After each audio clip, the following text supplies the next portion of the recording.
not turning on? The screen, no. Oh. Oh, fuck off, I don't need that. Hi James. Oh, fuck off. Josh isn't here, sadly, because he lives in Nottingham and he has a child, a baby girl.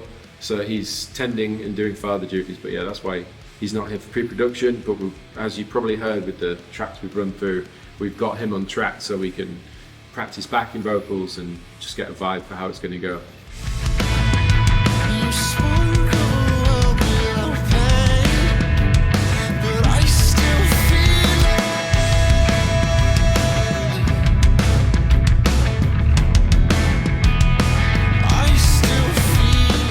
And yes, our EP, Apricity, came out on the 8th of July 2024, and we're just mega hyped on it and hope you're all enjoying it.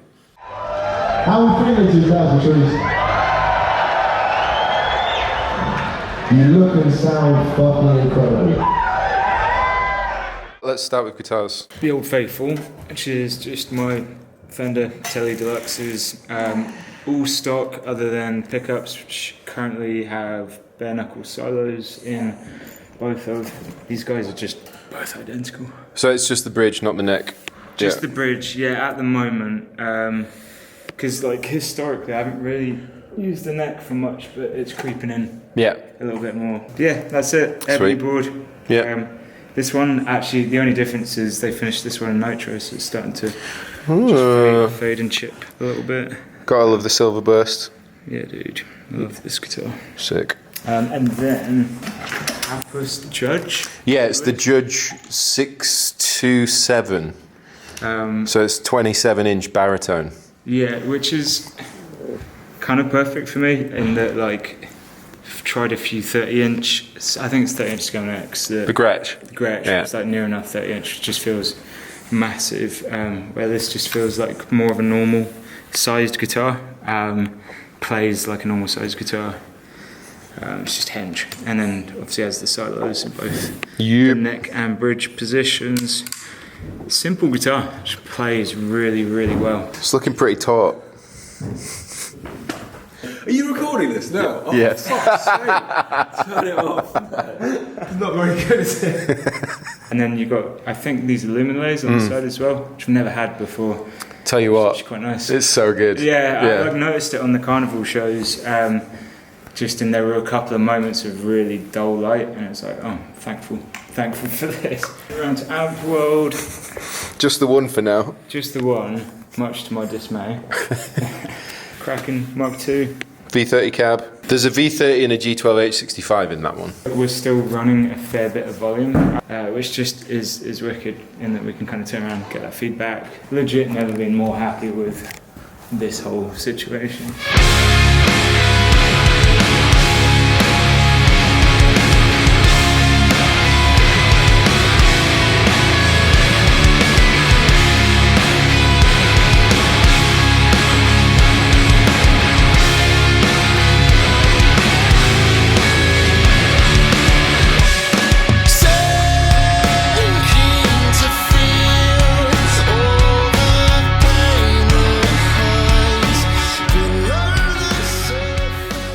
This is something called a harmonic exciter that my good friend Dave built for me.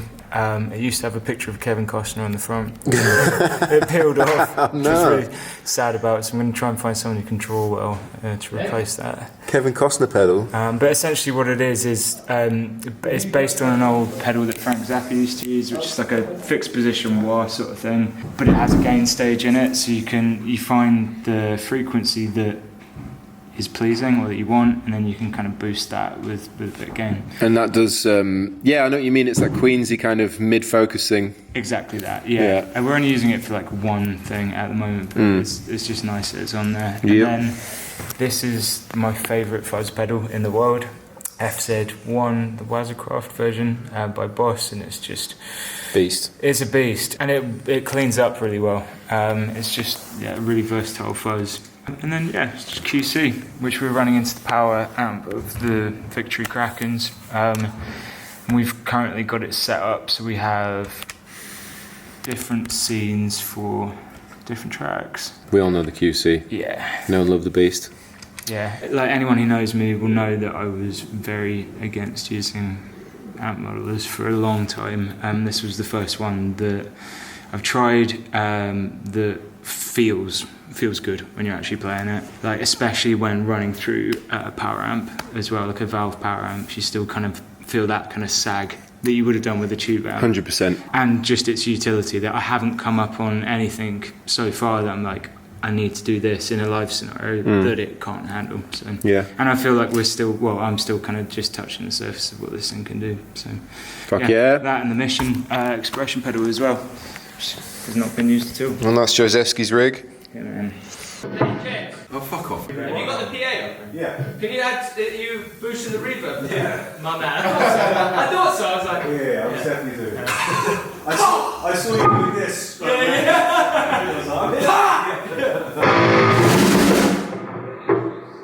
just that riff. Just that riff, yeah.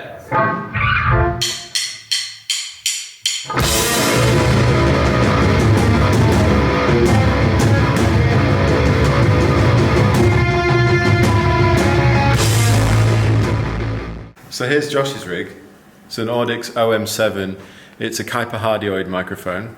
And basically it's covered in black tape and it sounds really nice. And that's Josh's rig.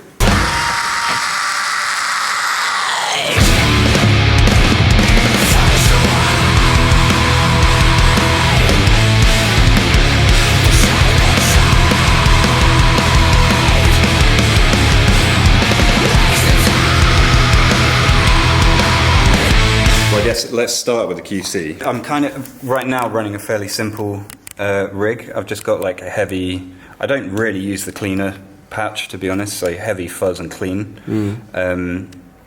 Microtube's head and a Thunderverb, and then these are just dialed in for what they say they are. And then just to save me guitar changing when the guys are, I actually drop tune my E string to a D and then move to these -3 patches where I have a transpose block set down, 2 semitones.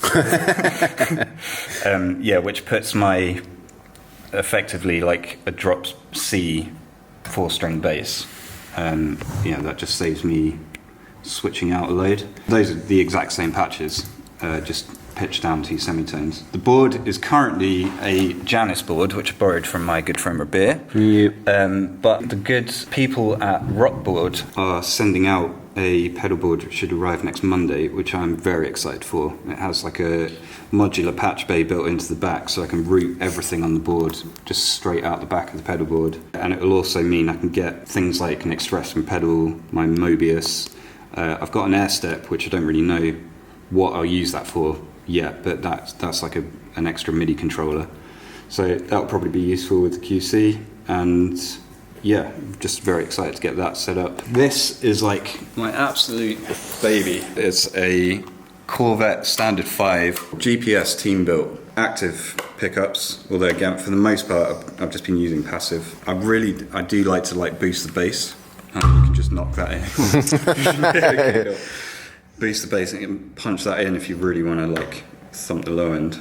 Sick. But yeah, when we were recording the EP, I'll show you the thumb in a second, but we did the bulk of the recording on the thumb to start, and then used an Ash Corvette that Beer's got, 4-string. And the second I picked it up, I just felt so comfortable on it. But I like to play 5 strings. So I bought this kind of on just to see how it was. I played this every day since I've got it, literally every day. I just can't put it down. Yeah. So that's the Corvette. Sick. We're running the QC into the return of the Microtubes amp, just as a power amp, currently into the Ampeg 8x10. This is sounding pretty beefy. I've been using a bareface cab at practices at Brighton Electric, and those again are lovely cabs. Easier on the back. Yeah, nice, I would say. And next is the Mono Dual M80 case. I actually turned up today with my QC and all my leads and stuff in this front pocket as well. So basic bar the cab and maybe the head, my whole rig just fits in this bag. Yeah, just huge thanks to Mono for that, because it's a lifesaver. And this I bought, the bulk of the demos after joining VOWER had all been written on the thumb, so it was kind of integral to the sound, that like Warwick thump. And I was like, well, I should probably get one of these. And again, I absolutely love it. My only thing, because I play a lot of fingerstyle, it's kind of finding placement for my thumb is a bit awkward. And it weighs a ton. And yeah, that was the other thing. Half an hour into practice, I'd just be like falling over. But yeah, again, a beautiful instrument. And like I say, both Warwicks are kind of, I think if you took them out of the tracks, you'd lose the effect. Like it kind of has to be a Warwick.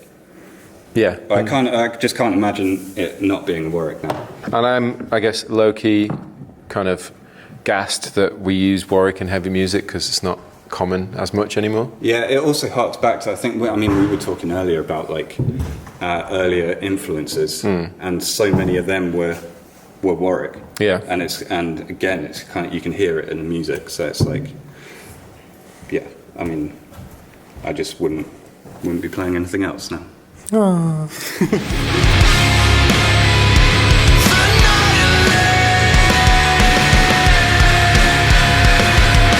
Loudest member of the band? Yes, indeed. Yeah, I'm really, really happy with this kit at the moment. It's like it's sounding the best it's ever sounded. It's a British Drum Co. Legend series kit, natural black finish, which is just so sick. I've got the toms tuned in like fourths at the moment. I can't remember exactly what each note is, but yeah, the resos are tuned a fourth apart. So it's got a really nice interval between the toms, which I'm really, really happy about, and they just sound huge at the moment. So yeah, I'm using Evans on all the drums. On the snare, I've got a HD dry, which is really nice for this snare, which I'll talk about in a moment.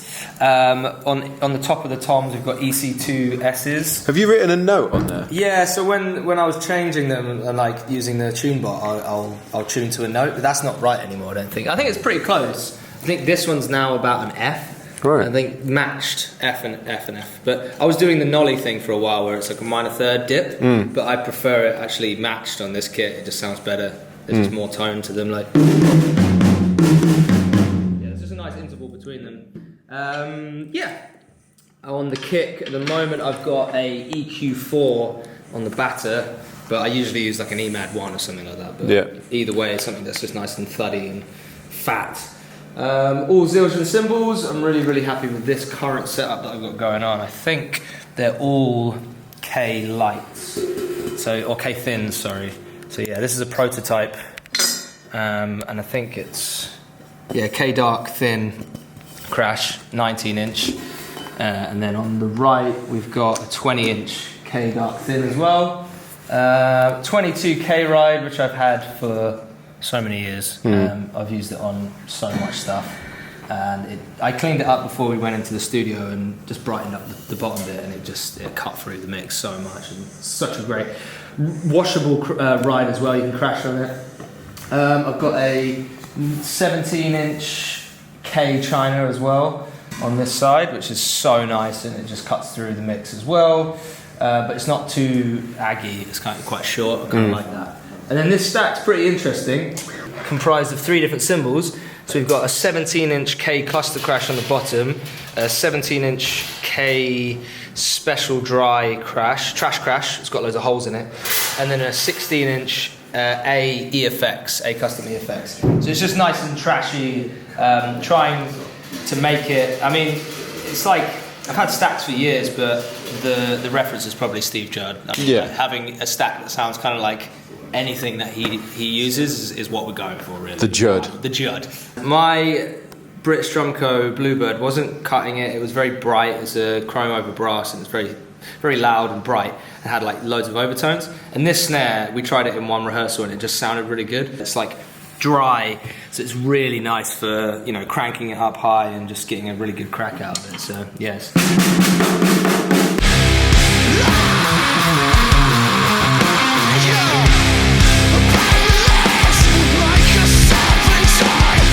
So we've got the new SPD-SX Pro, which is just such an incredible piece of gear. So much better than the original one. They've changed so many features on it. It's got like all the different outputs you can do. You can route anything you want. So you've got 4 direct outputs, and we're running tracks from 3 and 4 into our in-ears rack, which we'll talk about in a bit. We're running like sub out to front of house, and then click as well to ourselves, and then left-right master for front of house as well for tracks. And it's like you can kind of send anything anywhere. Like within the routing, you can literally change anything, and it's so easy. Having the screen, you can run clicks through it as well, and we can route that the same way, so it's going out the same channel as this one, which is a track on the actual SPD-S, so you can actually have the inbuilt click running through the same, which is it's an amazing piece of gear. So thank you Matt at Roland for sorting that one out.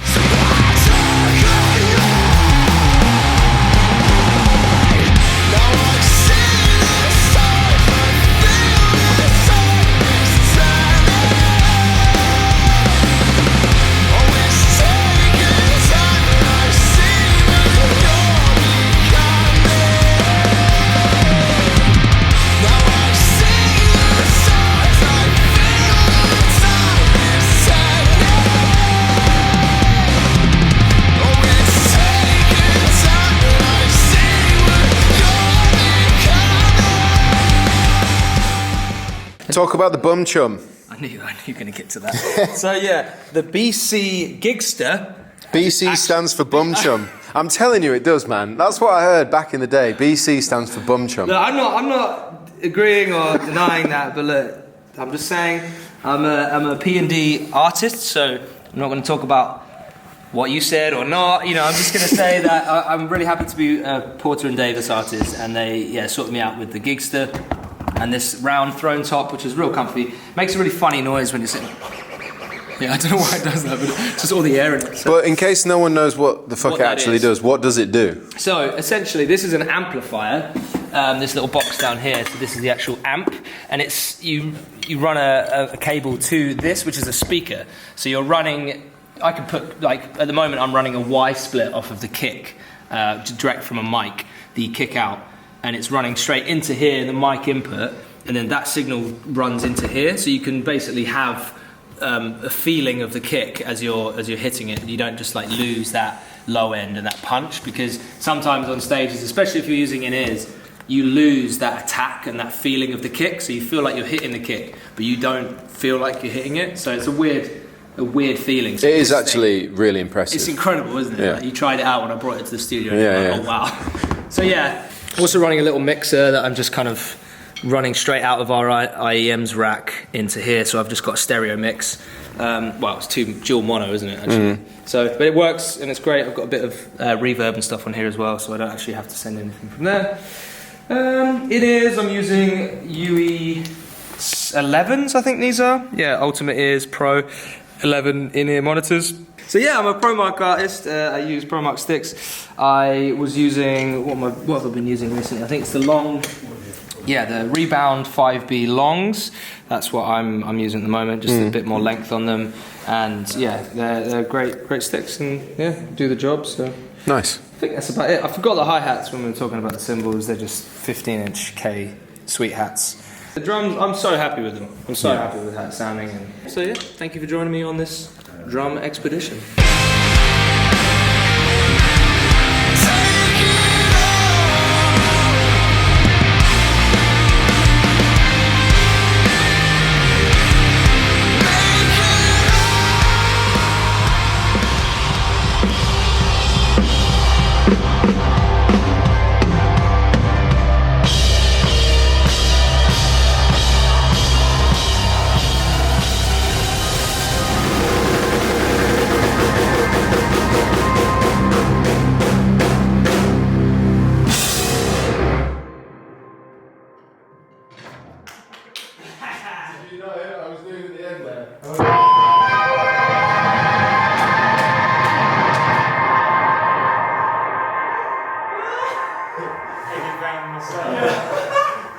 I already talked about all my rig multiple times on YouTube, but I've got my Music Man guitars, my Axis baritone. I actually got this new one, which is the same. It's a silver burst Axis baritone, but it's got my preamp and pickups in from my artist Sabre. So it has a push to split the pickups down, 5-way.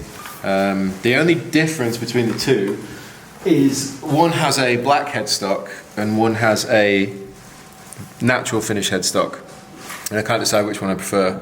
And this one also has a painted back compared to this one, so it's nice to be able to tell the difference, I think, most importantly on stage, because they're in different tunings, and that would be colossally that would be bad. And then yeah, I use the Artist Model Saber, the Vile Blood, because it looks sick, and yeah, that's basically, as you know, is the silos, same preamp, and it's great. Amp, obviously, Victory VX Mark II, which is same thing, QC's running into the effects loop.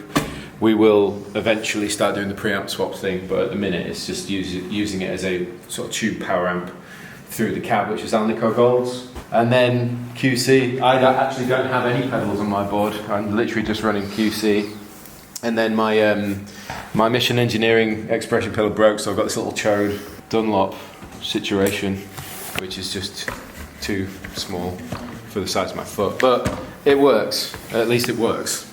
That's my rig, it's really simple. My monitors are 64 audio, which I swear by are the best that you can, they're not in the best you can get. In my opinion, I think they're fantastic. I use the the A18S is the ones I use, they're there.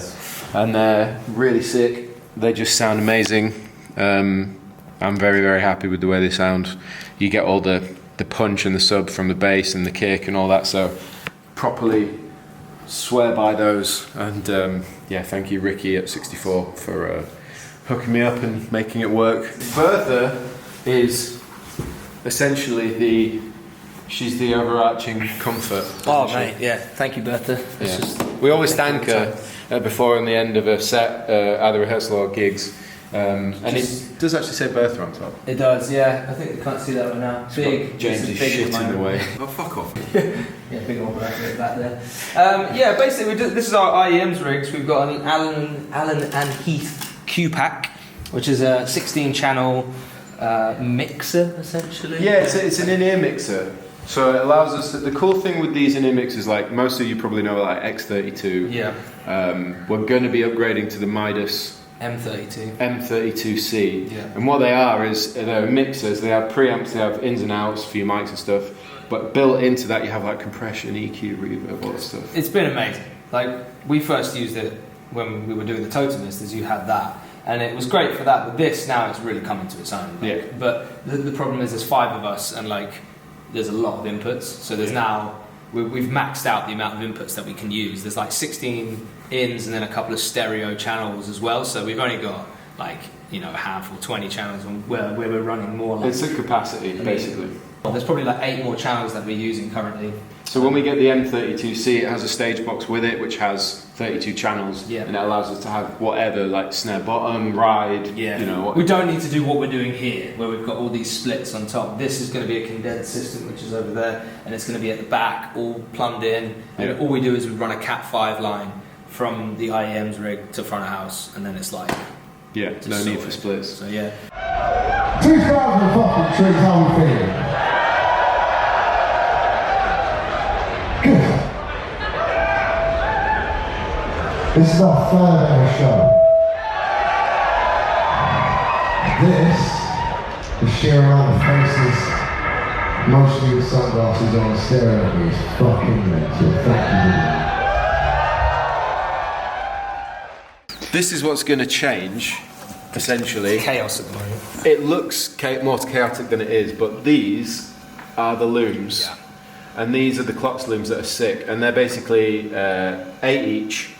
We've got 16 channels of splits, these analog splits, and what happens is we plug our microphones, so on the drums, our outs on QC, everything, it comes to these splits, and then from the splits we take these looms to James's stage box, to his front of house. And what that essentially allows us to do is split the signal, one to James unprocessed so he can mix the live sound, but the other comes to the back of the Q-Pack where we mix our sound in our ears. Yeah. So it's really cool. The only thing is that we've had to almost pre-wire the whole thing, so all we have to do is plug the mics in. Yeah. Because when you've got a short changeover, it's kind of stressful. Which is our first test tomorrow at 2000 Trees, but it's going to be fine. After these production rehearsals that we've just done, I'm actually really feeling much more comfortable. And I've made like a drum loom as well. So this is my drum loom for all the mics, and it just goes in straight away. We essentially just plug it all in, bam, bam, bam, put the cables up on top, do the same with Joe and Beers and your Lions Diz, and just have everything already ready to just go. So what we do is we essentially just put it on top, carry it on stage. When we get on there, bam.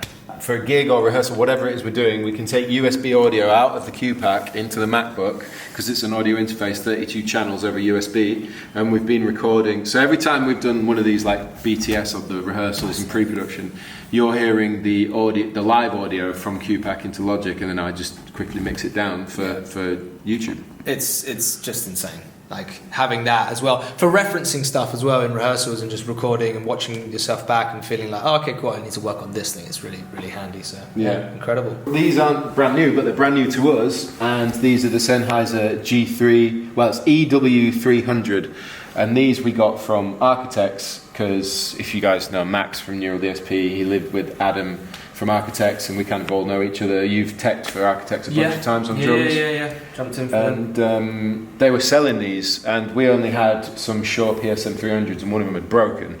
So they had 8 units of this, 2 splitters, 2 panel antennas, and they were just doing them at a steal. So we were like, let's just buy all 8. We don't use all 8, but we've got redundancies, and once the band grows and we've got crew. Yeah, that's the thing. Yeah, because it means that when we can have a fly rig as well, we can essentially have a rack that we fly with. This was 4 spare ones that we can have, and then we can add that into our touring crew party when we bring in extra members of crew, which is amazing. Honestly, I think people were already asking online about this and how we're running IEMs, and this is it. This is how we're doing it. And Bertha. Yeah, big Bertha. So. We got a drawer with like DI boxes. We use Klotz DI boxes and Klotz wiring looms for the back. Shout out to Klotz because they've supplied the cables and they're amazing.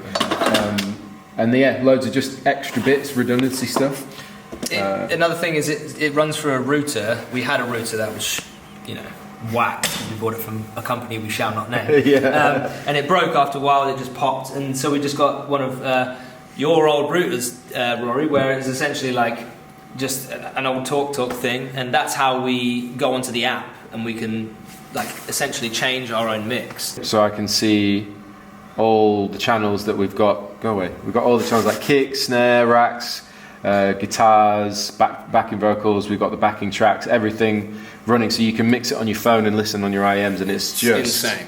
The quality of life for that stuff it's priceless, really. I've been building to this point where I've had a desk and in-ears and better in-ear monitors, and then eventually we've got this, and I'm like, oh my god. I feel like I finally reached the point where I could be comfortable every single show, and that's kind of what we wanted to go for, really, isn't it? So that's why we thank Bertha. Yeah, every single time. She provides us comfort and warmth at every gig. She provides.